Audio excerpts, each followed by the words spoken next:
Em entrevista ao Porquê em Pauta e ao Brasil de Fato Paraná, Walid Rabah, presidente da Federação Árabe-Palestina do Brasil, falou do conflito entre Palestina e Israel. Para ele, uma das formas de fazer uma guerra de informação para favorecer os israelenses é dizer que o conflito é entre o grupo Hamas e o Estado judeu, quando na verdade o confronto é entre Israel e o povo palestino. Cerca de 2,5 milhões de pessoas que moram na faixa de Gaza estão sendo massacradas todos os dias. Porque em Pauta, a notícia para você ouvir. Das assassinadas mulheres, com perto de 500 desaparecidas, então estamos falando de 3.000 mulheres assassinadas.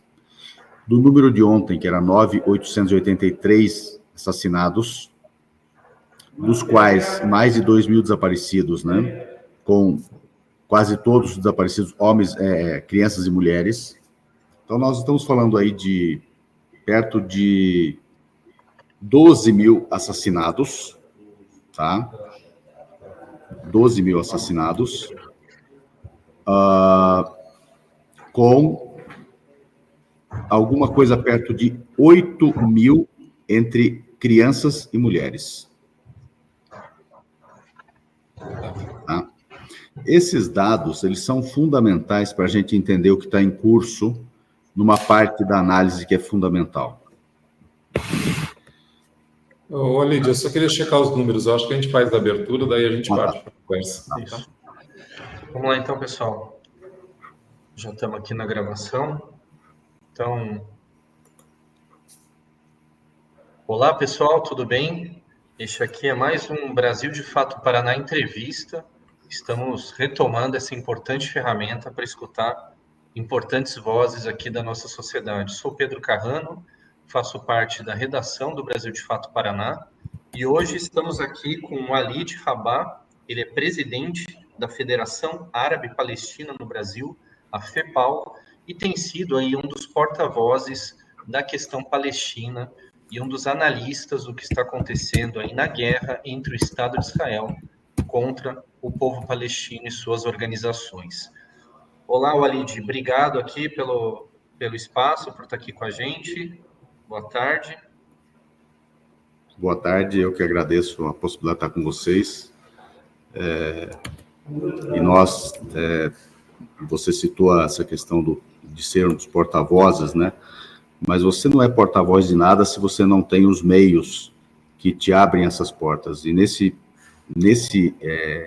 nessa quadra histórica da questão palestina, e eu quero reafirmar isso não só como agradecimento, como se estivesse num evento, mas porque esse é um ponto de afirmação fundamental.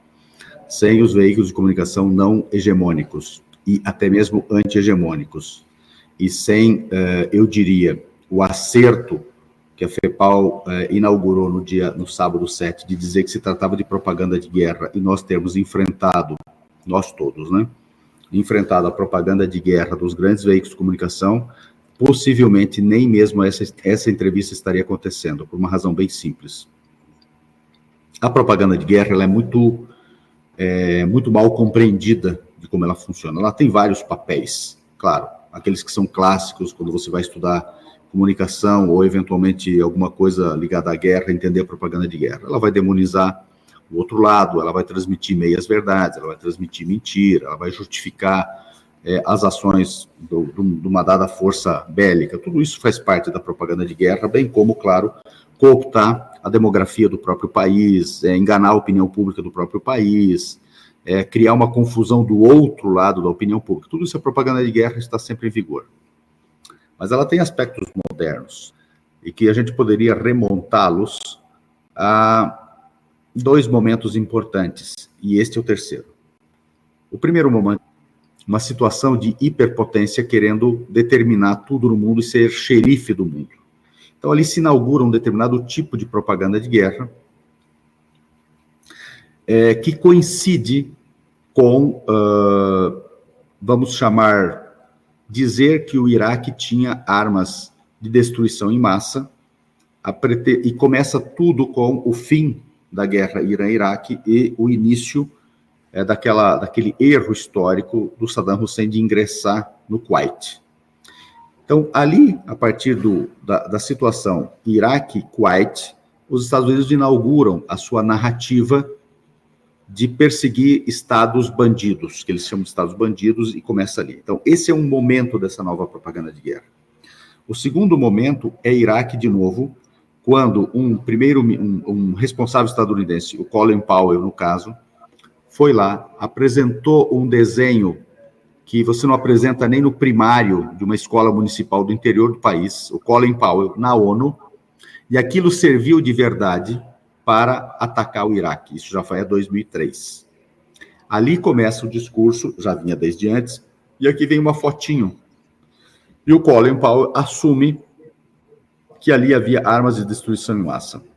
Sem resolução da ONU para tanto, atacar o Iraque. Ali nasce a CNN e nasce o segundo momento da propaganda de guerra, em que ela é pela primeira vez televisionada. Então, este é um momento supremo da propaganda de guerra. O Supremo 2.0 é este que nós vivemos agora, em que os grandes veículos de comunicação, no dia 7, nos primeiros minutos do dia 7, assumem toda a narrativa israelense / estadunidense, sem uma única pontuação a respeito, e, diferentemente de qualquer outro momento, demonizaram toda uma demografia a Palestina para ser eliminada. Então, este foi um ponto fundamental e, portanto, haverá um mundo necessariamente, especialmente se for compreendido esse momento histórico, pós-Palestina-Gaza, 7 de outubro, essa data vai ter que ficar gravada na memória, como um importante momento histórico. É como você falar o mundo que surge após a Primeira Guerra do Ópio, o mundo que surge após Pearl Harbor, o mundo que surge após qualquer coisa, após a queda do Muro de Berlim, que seja também para os... Né? E nesse momento nós estamos diante disso. Então, enfrentar a propaganda de guerra e ter obtido um sucesso nesse enfrentamento é que nos traz aqui nesse diálogo. Portanto, isso é fundamental. Eu queria destacar isso e abrir essa nossa conversa. Com certeza, vamos voltar nesse ponto. Fred, também nosso editor aqui do Brasil de Fato Paraná, dá uma saudação, para daí também a gente trazer as questões que a gente preparou aqui para o Walid. Tudo bem aí, Fred? Microfone. Microfone aí, Fred. Opa! Isso. Parece que eu nunca participei de uma transmissão, é só ligar o microfone. Né? Boa tarde, Walid, boa tarde, Pedro, boa tarde quem nos assiste. Walid, vamos lá. O papel do Brasil de Fato é mesmo ser uma dessas portas de ser contra-hegemônico, né? E também deixando claro que nós estamos abertos a ouvir israelenses progressistas. Né? Óbvio que não vamos dar espaço para quem for a favor de extermínio, óbvio que não, mas israelenses progressistas que queiram conversar, que queiram dialogar, também tem esse espaço aberto. Você falou da guerra comunicacional e eu queria começar por aí, a primeira pergunta. Me parece que uma das formas de fazer isso é transformar a guerra entre Israel e o Hamas. Não é uma guerra entre Israel e o povo palestino, não é uma guerra entre Israel e o seu governo, o governo da Palestina. É uma guerra entre o Israel e o grupo terrorista Hamas, né? Chega até a parecer que foi combinado, né, entre o Hamas e o Netanyahu, né? Porque parece que serve aos objetivos dos dois, no caso, esse conflito, né? Só não serve à população palestina.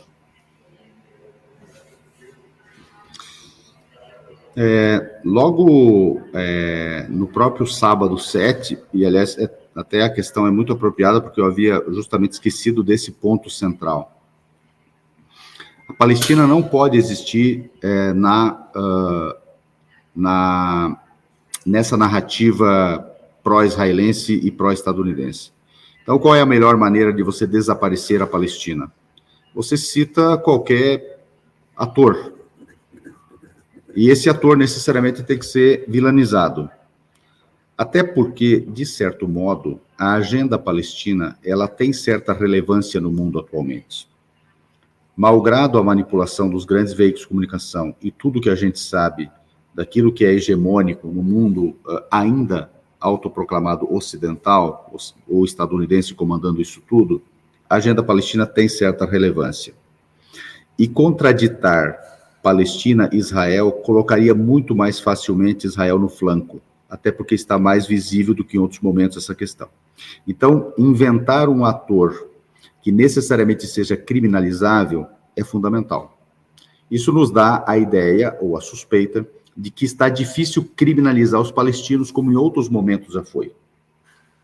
Então, criminalizar um grupo é possível. Acontece que tem uma falha aí, que aconteceu no curso desses 30 dias de morticínio. Os apoiadores de Israel não têm freios. São a pior e mais degenerada parcela da demografia mundial.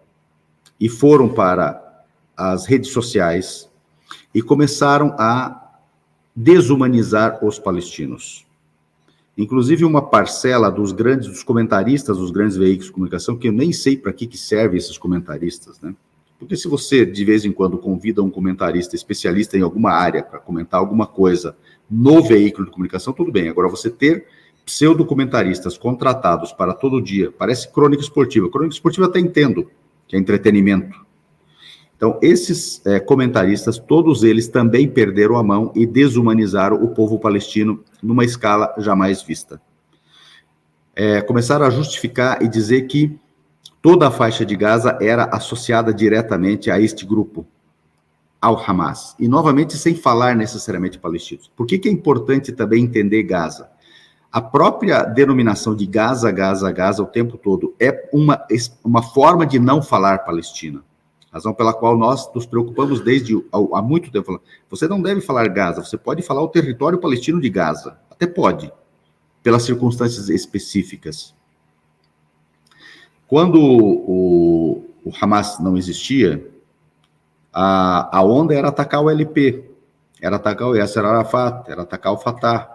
Na verdade, é a mesma, rigorosamente a mesma, a mesma dinâmica, né? E quando você cria uma propaganda de guerra avassaladora, em que você cria um fato abominável, e ao mesmo tempo você cria um monstro para este fato abominável, o que você faz também? Isso aconteceu no Brasil. Eu não sei se as pessoas concordam com o que eu vou dizer.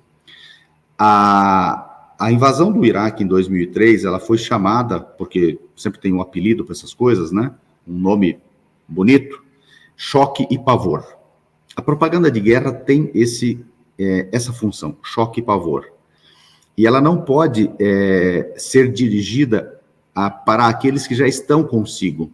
Claro, você vai ter que dar discurso para essas pessoas e não permitir que elas corram para o outro lado. Tem que ficar com você. Mas a propaganda de guerra visa atingir o outro lado. Por isso que uma parcela significativa dos setores democráticos e populares no Brasil, inclusive aqueles que estão nos veículos de comunicação, ficaram paralisados por alguns dias. E continuaram, inclusive, narrando e nos convidando, e nós tínhamos que chamar a atenção a cada início de entrevista, a guerra Israel-Hamas. A guerra Israel-Hamas. Nos parlamentos, nós tivemos dificuldade de arrancar posições civilizadas de pessoas do campo democrático e popular. Os partidos do campo democrático e popular ficaram também paralisados. E no meio acadêmico também, no meio artístico, que, aliás, está até agora um pouco paralisado, no meio artístico, estou falando também dos escritores, no meio da cultura, também ficaram paralisados. Setores muito importantes do campo civilizatório ficaram paralisados. E isso é muito importante detectar para que nós sejamos capazes de decifrar isso, porque nós estamos hoje vivendo um futuro mundo de Blade Runner, uma combinação estranha entre Blade Runner, The Running Man e Fahrenheit, o livro e o filme. Esse é o mundo que nós estamos vendo desenhar, em que a TV vai governar as pessoas, Fahrenheit, em que o mundo de Blade Runner, em que as pessoas são autômatos, um punhado de robôs, mais ou menos, Robocop 1 ou 2 também, mais ou menos, desenha isso um pouco, e nós estamos diante de uma coisa sinistra, que The Running Man, que não é um filme muito levado a sério, porque o Schwarzenegger era o ator principal, em que a grande luta é para tomar o satélite, lembram? E que, mais do que isso, os revolucionários lutavam a partir de túneis. Muito curioso isso, muito simbólico, porque também Gaza tem toda uma conversa de túneis, né? Eu acho que esse é um desafio fundamental nosso. Ainda na comunicação, um pouco esse tema que a gente está abordando, né, da comunicação de guerra, para muita gente, Walid, a impressão passada pelos meios de comunicação é como se tudo tivesse sido fundado no 7 de outubro com a ação do Hamas, quando a gente tem um contexto tanto histórico, como até mesmo dessas últimas 2 décadas que você traz aqui a partir também do exemplo do Iraque. Eu queria, para quem está assistindo a gente, eu queria que você resumisse qual era a situação na Palestina, seja na Cisjordânia, seja no território palestino de Gaza, qual era a situação real do povo palestino antes da ação do dia 7 de outubro, se a gente pegar os últimos 15 anos? O que você poderia descrever? Que situação que essa população está vivendo? De um modo bem resumido, mas bem resumido mesmo, para eu poder falar um pouquinho mais de 15. Desde 1896, quando Theodor Herzl escreve O Estado Judeu, que é uma espécie de Mein Kampf sionista, ele já prescreveu ali que a substituição da população originária deveria acontecer para, no seu lugar, ser estabelecido um Estado nacional, que seria um novo Estado-nação, o primeiro da história a nascer do deslocamento massivo de uma população não originária, em lugar da população originária. Então, isso foi desenhado ali e foi definido de novo em 1897, no primeiro Congresso Sionista em Basileia, Suíça, 1897. Depois disso, veio a Declaração Balfour, de 1917. Ela tem um tripé. Ela não cita o povo palestino uma só vez. Ela promete para os euro-judeus, bom deixar bem claro isso, uma terra que não é sua, que é a Palestina, para ser um lar nacional judeu. Tira o lar, que é uma palavra besta, e coloca Estado. É isso que estava prometido. E ela também tem um terceiro pé, que que parece uma concessão generosa da generosidade britânica. A população originária não judaica não terá afetado os seus direitos civis e religiosos. Aí nasce o apartheid. Ali nasceu o apartheid. Depois disso tudo, começa a implementação do projeto colonial, capitaneado pelos britânicos, que obtém obtém um mandato, que é aprovado em 1922, o Mandato da Palestina, que tem 28 artigos, nenhum deles cita o povo palestino. Os 11 primeiros desenham como a limpeza étnica vai acontecer, como que a colonização por assentamento vai acontecer. Inclusive, num dos artigos, incorpora a organização sionista mundial ao mandato britânico, para ela governar junto à Palestina já, veja só. E dali em diante, o processo é todo de limpeza étnica. De dezembro de 47 a 51, acontece a grande limpeza étnica, em que ninguém, mais ou menos, presta atenção nos números. Em 78% do território da Palestina tomada naquele momento, 88% da população palestina foi limpada etnicamente. Essa é a maior limpeza étnica da história humana, o maior deslocamento forçado de uma população para ser substituída, inclusive neste caso, da história humana. De lá para cá, o projeto é exatamente esse, é de substituição populacional. Então, o cerco a Gaza, a colonização sucessiva, de Oslo para cá, quando é assinado o Oslo, havia aproximadamente 170 mil colonos na Cisjordânia. Hoje eles se aproximam de 800 mil, ou seja, Oslo foi jogado no lixo pelos israelenses também. E Gaza vive cercada desde 2005, mais hermeticamente desde 2007. O que visa isso? Visa impedir que essa população tenha uma vida humana plausível, ou seja, colapsar a sociedade, tornar insustentável a vida em Gaza, para que esta população se retire, saia dali, comece a emigrar, etc. Só que isso, malgrado todo esse bloqueio, não aconteceu até o presente momento. Malgrado, inclusive, este é o 6º, morticínio em larga escala contra a população palestina em Gaza.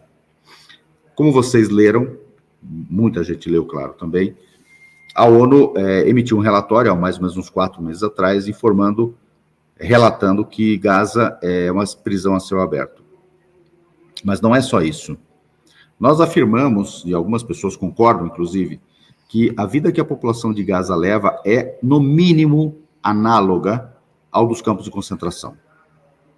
E os campos de concentração têm 3 características básicas. Primeiro, que eles são um campo de aprisionamento de uma dada demografia pelo que ela é.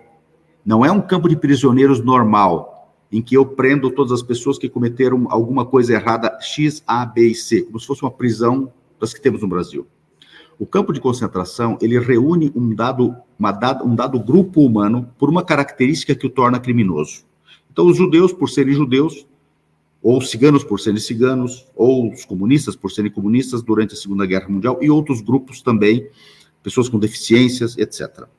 Neste momento, o critério para reunir os palestinos num campo de concentração chamado Gaza é serem palestinos. Então, esta é a primeira característica.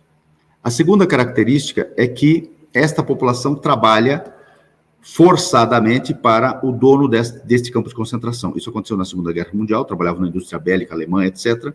E os palestinos fazem a mesma coisa. Eles saem da prisão ou do campo de concentração Gaza, Israel abre o portão de Erez, eles vão até lá, trabalham e necessariamente têm que voltar, e o portão é fechado novamente. E é também, claro, um campo de extermínio, porque os campos de concentração, no intervalo do aprisionamento e quando o trabalho forçado, você não vai ser mais usado, era exterminada essa população. Também é um campo de extermínio, está mais do que demonstrado que isso, com 3 características que nunca existiram em nenhum campo de concentração. Portanto, é inédito para a Palestina. Primeiro, que ele é o mais longevo da história. Segundo, que é o único campo de concentração em que a população se reproduz dentro dele para cumprir objetivos de médio e longo prazo, para o dono do campo de concentração, que é Israel. O enclave colonial chamado Israel. E o terceiro é que, além de ser um campo de extermínio, portanto, ele é análogo ao nazista, ele é um campo de testes da indústria bélica israelense e potencialmente estadunidense, já que 80% de tudo que Israel usa é estadunidense. Portanto, os Estados Unidos também têm a Palestina, especialmente a faixa de Gaza, como um campo de testes para sistemas, munições e armas. E outros equipamentos de segurança, de um modo geral, ligados à indústria bélica. Então, esta é uma realidade inescapável e todo o resto está ligado a isso. Então, o assassinato em larga escala, o bloqueio para que essa população não tenha condições de se alimentar adequadamente, não tenha condições de ter saúde adequada, sistematicamente as suas casas destruídas, esse é o 6º em destruição, não ter água potável, a não ser 10% da população com água com qualidade para a potabilidade humana, segundo a ONU. 60% quase de desempregados, 80% entre os jovens. A pobreza atinge 80%, a miséria, mais ou menos 50% dessa população.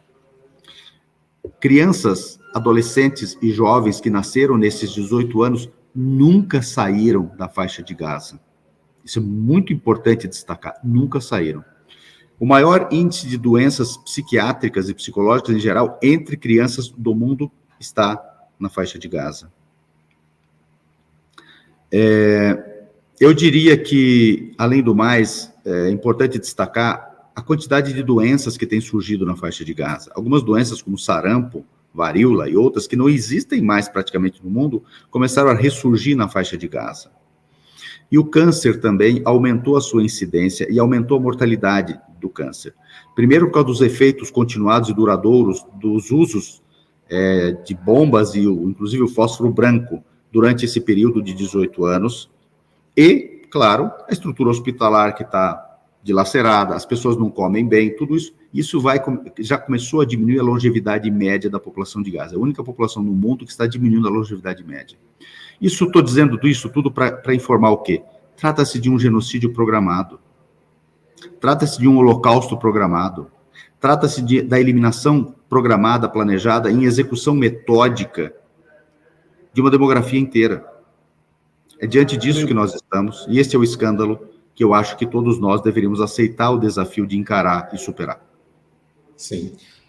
Eu vou partir um pouco daí do que você está falando, mas neste momento me parece que Israel testa algumas hipóteses, né? Que podem parecer absurdas, mas estão meio no tipo que colar colou, né? Primeiro, óbvio que esse absurdo que você sempre bota uma coisa maior para depois chegar onde você quer, que é de um ministro israelense falar em utilizar a bomba atômica para exterminar a população, né? Mas pouco antes surgiu um plano de Israel que teria sido vazado por alguém que não se sabe quem ainda, que a terceira hipótese era a remoção de toda a população que hoje vive em Gaza, que ela vá para o Sinai, que ela vá para o Egito, que ela vá para outro lugar, deixando claro o objetivo disso que a gente está conversando aqui agora, que é dominar o território e transformar o território única e exclusivamente judeu. E isso também entra o outro fato, que é aquela tentativa de Israel de deslocar toda uma parte da população, 1 milhão de pessoas que saíssem das suas casas. Caso elas não saíssem, elas seriam bombardeadas, né? Nesse teste que está havendo, teste de hipóteses, em que ponto você acha que nós estamos agora, né? Porque aí também, tem a resistência palestina, tem essa coisa. Mas outro dia, conversando numa rede social com uma pessoa que defendia Israel, ela fez uma pergunta que me deixou mais encafifado ainda. Por que o Egito não abre a fronteira e deixa essas pessoas saírem para lá, já que eles gostam tanto deles? Aí me caiu na hora a questão. Então é isso, né? O que vocês querem é que todos saiam do território e vão para outro lugar, né? É esse ponto que estamos hoje? É isso que a gente está vendo? Nós estamos diante de um projeto continuado de limpeza étnica que precisa da supremacia judaica, portanto, demográfica, em toda a Palestina. Voltando ao fiasco que é feito na ONU. Tal qual Colin Powell apresentou um desenho de criança de 3 anos e disse que ali tinha armas nucleares, ou armas de destruição em massa, no Iraque, o Netanyahu apresentou, há poucas semanas atrás, também na mesma Assembleia Geral das Nações Unidas, um mapa da Palestina sem a Palestina. Esse é o mapa. Bem, ocorre que eles têm uma lei aprovada em 2018, eu até vou abrir ela aqui para dar o título certinho dela, e até se quiserem eu mando também para vocês terem o texto dela. Lei Básica, Israel, o Estado-nação do povo judeu. No item 1, princípios básicos, essa lei diz o seguinte na letra C do item 1. A realização do direito à autodeterminação, veja a importância, da autodeterminação nacional no Estado de Israel. O que é o Estado de Israel? A Palestina sem a Palestina. É exclusiva do, 300 aspas de cada lado, povo judeu. Consequentemente, só os judeus têm direito à autodeterminação nesse território. E vamos agora para seguir o raciocínio, vamos ao item 7 dessa lei, que é o assentamento judaico. Diz assim: o Estado vê o desenvolvimento da colonização judaica como um valor nacional e deve agir para incentivar e promover o seu estabelecimento e consolidação. Aí você entende o que está acontecendo na Cisjordânia, os pogroms, esses colonos extremistas que de 170 mil, mais ou menos em Oslo, agora são quase 800 mil, e por que estradas exclusivas, etc. Então, a colonização é fundamental, e é isso que eles estão fazendo na Cisjordânia. Isso está combinado com um dado fatal para o projeto sionista, para o projeto supremacista judaico. Há 2 anos já, em que a demografia da Palestina histórica, esta do mapa sem a Palestina, tem mais não-judeus que judeus. 200 mil a mais.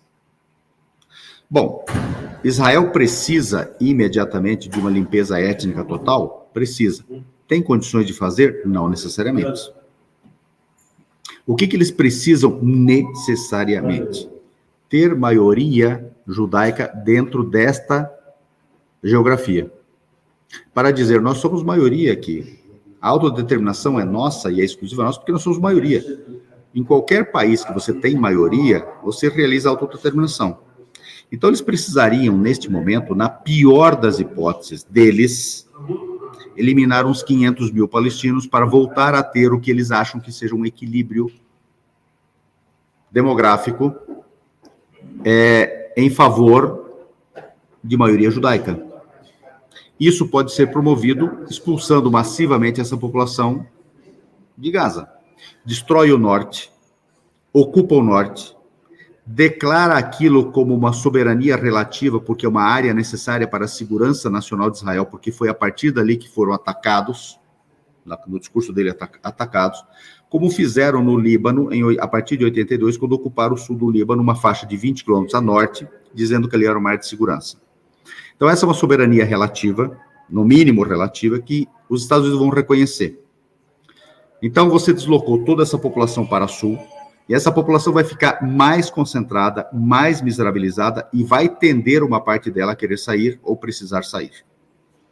Com isso, o polígono territorial vai se encontrar com o marítimo, nesta parte da costa. E ali está a reserva gasífera da Palestina, nas costas de Gaza, que tem potencial econômico de entre 500 bilhões de dólares e 900 bilhões de dólares, que obviamente vai ser explorada pelos Estados Unidos e associação com Israel, e os palestinos não terão um tostão disso. E a abertura da fronteira, claro, esse papo furado, é para que isso se dê mais rapidamente, ou seja, sai e não volta. Porque quem controla as saídas e entradas, de fato, é Israel. Essa população não voltará. E quem diz isso? Os sionistas de esquerda, em parte, humanitariamente. Quem são os sionistas de esquerda? Bem, são os caras que executaram o projeto colonial e de extermínio do povo palestino até 77. Ben-Gurion era socialista. Bom, se ele se dizia e não era, isso é uma outra conversa. A Golda Meir foi treinada na União Soviética e se dizia socialista. Todo o processo de limpeza étnica na Palestina foi realizado exclusivamente pela hegemonia do campo de esquerda israelense e sionista, não pela direita, embora ela estivesse associada, evidentemente. O Likud só chega ao poder em 77, com Menachem Begin, e de lá para cá as coisas prosseguem. Então é isso que está em andamento. Não devemos perceber de outra maneira, além, claro, do projeto global maior, que é de longa duração. E o de longa duração é esse que já dura desde 1896 como ideia, o Mein Kampf sionista, até os dias de hoje. Quero fazer uma intervenção aqui para completar esse cenário que você está passando para a gente. Depois o Fred vai puxar as considerações finais. Aqui também a gente tem, até por ser um órgão ligado aos movimentos populares, né, ali de bastante liberdade também para uma análise crítica. Mas antes de trazer a pergunta para você também, muita coisa que você está trazendo para a gente mostra uma condição precária e subhumana do povo palestino nos últimos anos. E essa intervenção do Netanyahu, que a gente conhece também quando sinaliza um território sem a Palestina. Isso tudo justifica ou coloca como inevitável a intervenção do Hamas como ela se colocou nesse momento? E mais do que isso, além dessa questão, gostaria de perguntar como está a resistência palestina com as outras organizações, como você vê o futuro dessa resistência, na medida em que não há apenas o Hamas, há outras organizações nesse momento resistindo contra os ataques israelenses. Que perspectivas você vê para essa resistência? E se ela era, inevitavelmente, pelas condições, ela ia eclodir da maneira que eclodiu ou não? É um pouco, não sei se me faço entender, mas um pouco esse balanço para a gente pensar também o futuro do que está se desenvolvendo agora, né? Só complementando um pouquinho, eu também tenho essa curiosidade, quais outras forças, além do Hamas, estão atuando nesse momento, né, do lado dos palestinos? A cena palestina passa a ser, ter as condicionantes que tem hoje, a partir da primeira intifada. A partir da primeira intifada, e não em decorrência do que é a primeira intifada, mas em decorrência da imposição da primeira intifada, e que tem um caldo político anterior, a Irmandade Muçulmana, que sempre foi avessa à ideia de Estados nacionais, porque a ideia dela é de que isso atrapalharia o desejo divino de ter uma grande comunidade dos crentes, ou seja, o Estado-nação é quase que uma apostasia, porque dificultaria isso. A partir da primeira intifada, que é iniciada no campo de refugiados em Gaza, de Jabalia, que tem, aliás, apenas 1,4 km², e que tem uma densidade demográfica de 90 mil habitantes por km², foi atacado 3 vezes, na verdade, com a intenção genocida. Só para vocês terem uma ideia, eu estava, agora não estou em Brasília, mas estava esses dias na Vila Mariana, num lugar ali, e eu peguei o dado da Vila Mariana, que é um bairro muito populoso em São Paulo. A Vila Mariana tem 9 quilômetros quadrados, quase 9. O campo de Jabalia tem só 1,4. E a densidade demográfica da Vila Mariana é de 15 mil habitantes por quilômetro quadrado. Veja o que Israel fez em Jabalia. Bom, ali nasceu, portanto, a primeira intifada, e dali surge, a partir daquele momento histórico, nasce o Hamas, se torna uma organização política implicada na resistência palestina. Até então, não. A resistência palestina acontece há muitos anos, muitas décadas. É de se perguntar por que antes não existia? Talvez seja. Não é meu papel neste momento. Eu tenho minha posição política a respeito, evidentemente, mas neste momento não é adequado. De toda sorte, a cena palestina muda um pouco mais a partir de Oslo, porque daí há a favor e contra Oslo. E o Hamas se coloca contra Oslo, mas não é esta apenas a força. Evidentemente que havia um equilíbrio de forma de agir de uma força contra a outra no embate político palestino. Enquanto Arafat estava vivo, e enquanto pelo Hamas estavam vivos o Sheikh Yassin, que funda o movimento, bem como quem o substitui após ser assassinado, a Rantisi, esse equilíbrio e essa não ofensa entre as forças e a não agressão entre todas as forças, malgrado as suas diferentes percepções, existia. Israel sempre quis que a Palestina não fosse viável territorialmente, nem socialmente, nem politicamente.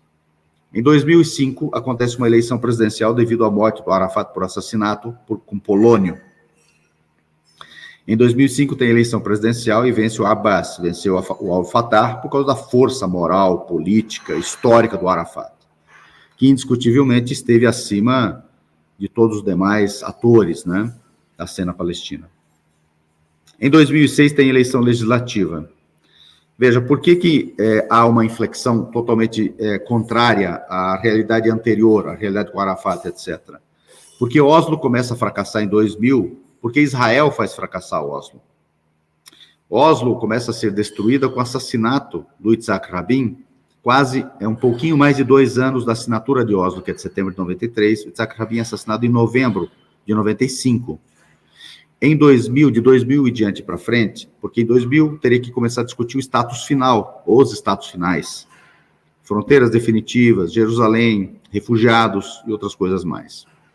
Começa a ser destruído Oslo com a chegada do Ariel Sharon. Ariel Sharon começa a colapsar isso tudo, e o Netanyahu também é ator nisso tudo. 2006 tem uma eleição legislativa palestina. Hamas e aliados fazem maioria, constituem um governo, o que teriam o direito de constituir, foram eleitos. O autoproclamado Ocidente, Estados Unidos à frente, não aceita este governo. Ou seja, os palestinos não podem eleger quem eles querem e constituir um governo, seja ele qual for. O Likud pode. O Likud, que é descendente dos nazistas euro-judeus, que foram inventados pelo Jabotinsky, Zev Jabotinsky, aí pode. Os palestinos não, com seus defeitos, eventuais defeitos. Então, é constituído um governo de coalizão em 2007, entre Hamas e outras forças. E este governo é nomeado pelo Abbas, que é o presidente da Palestina. Misteriosamente, em 2007, acontece uma reviravolta em Gaza, e misteriosamente Gaza é bloqueado. Isso é mera coincidência? Não pode ser mera coincidência. Isso tem outros atores interferindo na cena palestina. De lá para cá, muitas coisas ruins aconteceram. Essa divisão territorial, a divisão política e a ausência de uma governabilidade para todos os palestinos. Nós clamamos por unidade nacional, um governo de salvação e de emergência que una todas as forças palestinas. As forças fundamentais seguem sendo Al-Fatah, que obviamente tem divisões internas, e o Hamas, que de tempos em tempos ganha ou perde preferência, dependendo do momento histórico. E tem as forças do seio da antiga OLP, ou da OLP ainda, mas forças que estão há mais tempo na cena, que seriam definidas como a esquerda palestina. O que é uma anemia intelectual e política dizer isso. Mas vamos lá. Que seriam algumas, como a Frente Popular, a Frente Democrática e outros mais. Estes mal somam 2% da preferência palestina. Basta ver nas eleições e basta ver, inclusive, nas pesquisas de opinião entre os palestinos. Posso até mandar uma recente para vocês darem uma olhada. O entendimento entre Al-Fatah e Hamas é fundamental. Se este entendimento ocorrer e os atores regionais permitirem, como Turquia, que manipulam a cena palestina, Catar, que manipula a cena palestina, Emirados Árabes Unidos, que manipula a cena palestina, e outros atores mais, seguramente haverá algum caminho possível, inclusive de combinar as resistências. Porque é preciso saber combinar as resistências.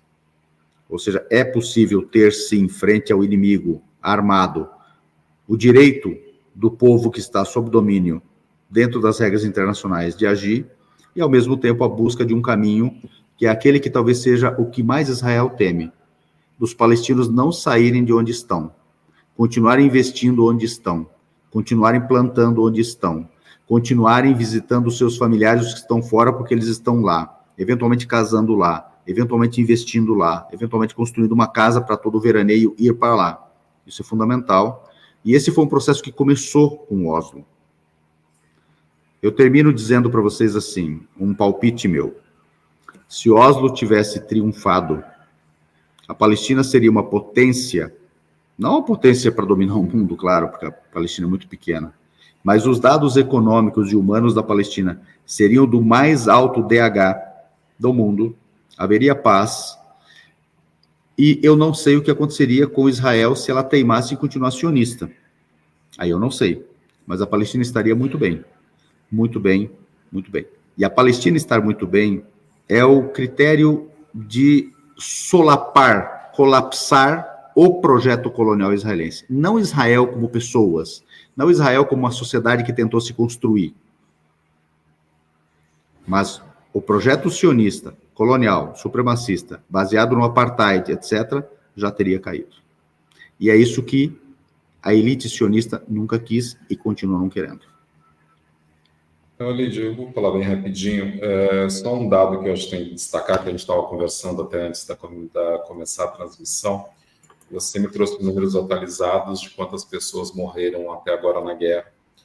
E aí, pelos números que você me passou, você fala em 12 mil pessoas mortas, sendo que já tem 4 mil crianças comprovadas, 1.270 desaparecidas, 2.500 mulheres que morreram e 500 desaparecidas, e juntando com os homens que morreram, já são 12 mil pessoas. Nas minhas considerações finais, bem rápidas, para mim só interessa uma coisa, não importa de que lado você esteja nessa história, as mortes têm que parar, ponto. Pedro, se quiser encerrar. É isso, e tem um dado que talvez seja fundamental, só a FEPAL falou dele até agora, mas eu sou viciado, eu conheço o Pedro há muito tempo, mas nunca falamos disso, mas eu sou viciado em números, eu adoro uma planilha de Excel.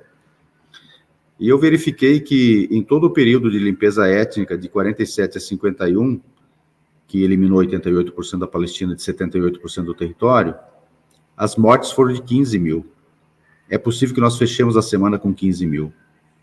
E a palavra importante dos extremistas que integram, inclusive, este gabinete chefiado pelo Netanyahu, a bomba atômica é um detalhe, porque a bomba atômica ali, ela também prejudicaria todos que estão na região. Morreria de câncer palestinos, mas morreria também os israelenses, se fosse morrer só de câncer. É a palavra Nakba. Vários deles usaram a palavra Nakba. Nakba, Nakba. Pior que a Nakba de 48, pior que a Nakba. Por que pior do que a Nakba de 48? Porque a Nakba de 48, malgrado toda a sua extensão, não eliminou toda a demografia palestina daqueles 78%. E é por isso que nós temos entre 21% e 23% nos dias de hoje de integrantes da sociedade israelense de origem palestina, originária não judaica.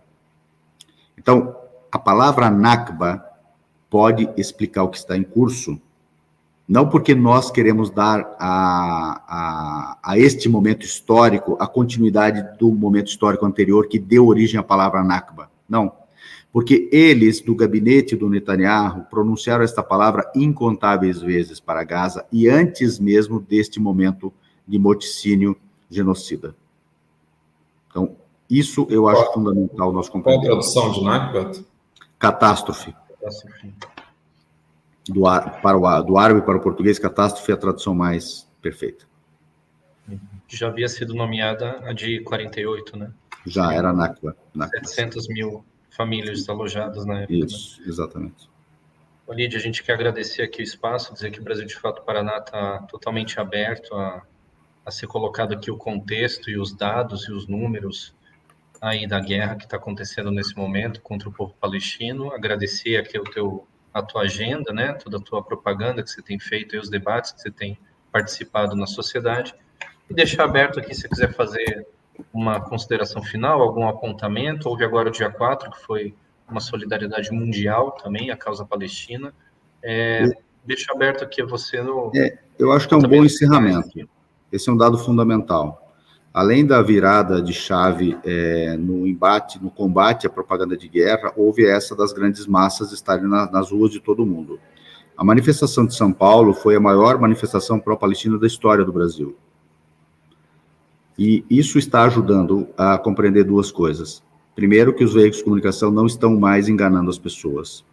Os governos dos países onde os governos estão enganando também não estão sendo obedecidos. E, por fim, uma coisa muito, na minha opinião, muito importante. As massas na rua fazem diferença. As diretas já, as massas estavam na rua e eram invisibilizadas, porque a Globo sabia que elas fariam diferença. E elas impuseram à Globo que fossem mostradas e fizeram depois a diferença na inflexão política daquele momento histórico. E vai ser assim agora. Por isso é fundamental. Foram as massas na rua que derrotaram os Estados Unidos na guerra do Vietnã. Claro que os vietnamitas também acabaram com o apartheid, acabaram com as ditaduras e, enfim, levaram a humanidade para momentos melhores. E vai ser assim de novo, por isso a importância desses atos. Você vê como esse elemento decisivo, né, Walid, essa questão da mobilização, porque eu também vi numa entrevista sua ao Breno, você sugerindo, dada a catástrofe, dado o genocídio atual nesse exato momento, talvez suscitando uma intervenção externa, de uma força de paz. Sim. É um pouco esses dois fatores, eu só queria aproveitar que você está aqui com a gente, só esse apontamento para entender. Essa necessidade de proteger o povo palestino do genocídio, portanto, a necessidade de uma intervenção bélica coordenada pela comunidade internacional, portanto, não é um ataque necessariamente a Israel, mas sim uma intervenção bélica, eventualmente até mesmo para frear a máquina de guerra e colocá-la entre os palestinos e a máquina morticida. E o segundo elemento é o mundo romper com Israel, isolar Israel, como foi feito com a África do Sul. E o Brasil, no caso, inclusive, além de eventualmente ousar na ruptura ou no rebaixamento de relações, no mínimo suspender, nós queremos que revogue os acordos de cooperação com Israel. 3 fundamentais. O acordo de cooperação militar, ou seja, que o governo Lula não ratifique, aprovado agora recentemente no Congresso, que é absolutamente hostil, o de cooperação de segurança e tecnológica. Esses 3 acordos estão diretamente implicados na indústria bélica estadunidense, portanto, no genocídio palestino. E o outro, que precisa ser, no mínimo, congelado até ser revisado, é o acordo de cooperação econômica ou comercial Mercosul-Israel, porque neste está proibido que haja produtos dos colonatos, das terras confiscadas dos palestinos, nas quais há ocupação.